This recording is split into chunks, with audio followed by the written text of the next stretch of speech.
कहते हैं लंका से लौटने के बाद और राज्याभिषेक के बाद माता सुनैना ने जवाई बेटा राम को मिथिला आने का सासू माँ का लाड़ भरा आग्रह भेजा।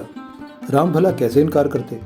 लक्ष्मण, भरत व शत्रुघ्न को भी ससुराल जाने का चाव पूरा हुआ। हनुमान उन दिनों वही थे, सो उनको भी आने का आग्रह हुआ।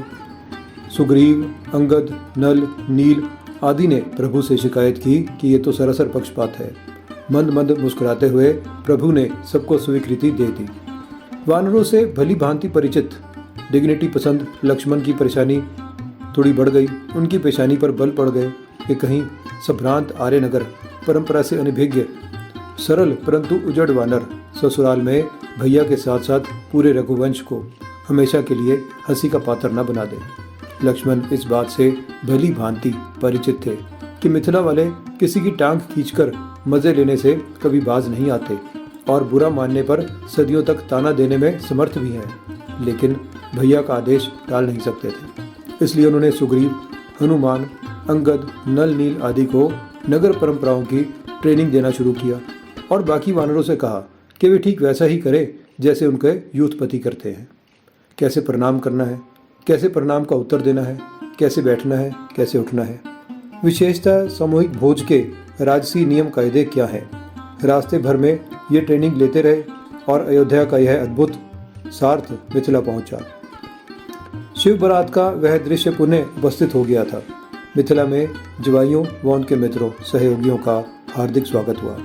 खाना पीना, नृत्य, संगीत के उत्सव के बीच श्री राम के लौटने के आग्रहों को ठुकराते और मैथिलों के मनुहारों के बीच एक महीना कब बीत गया पता ही नहीं चला।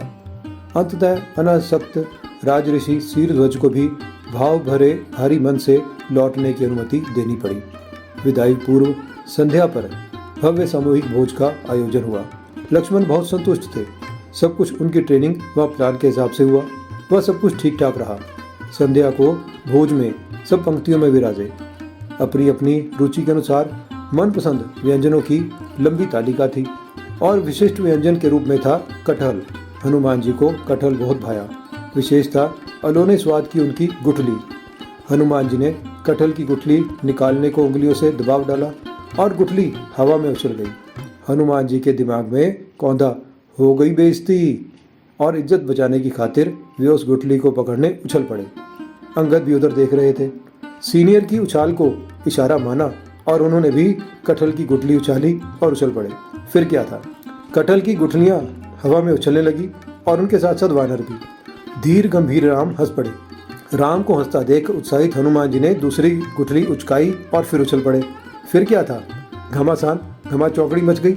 अयोध्या वाले झेपे जा रहे थे और मिथिला वाले हंस हंस कर मजे लिए जा रहे थे। लक्ष्मण सिर पकड़कर बैठ गए और हनुमान जी ने पूरी मासूमियत से आकर पूछा, लक्ष्मण भैया हम सब ठीक ठाक तो कर रहे हैं ना। इस भोले से प्रश्न को सुनकर रोकते रोकते भी लक्ष्मण जी की हंसी छूट पड़ी और इधर कभी ना देखी गई राम जी की उन्मत्त हंसी जारी थी।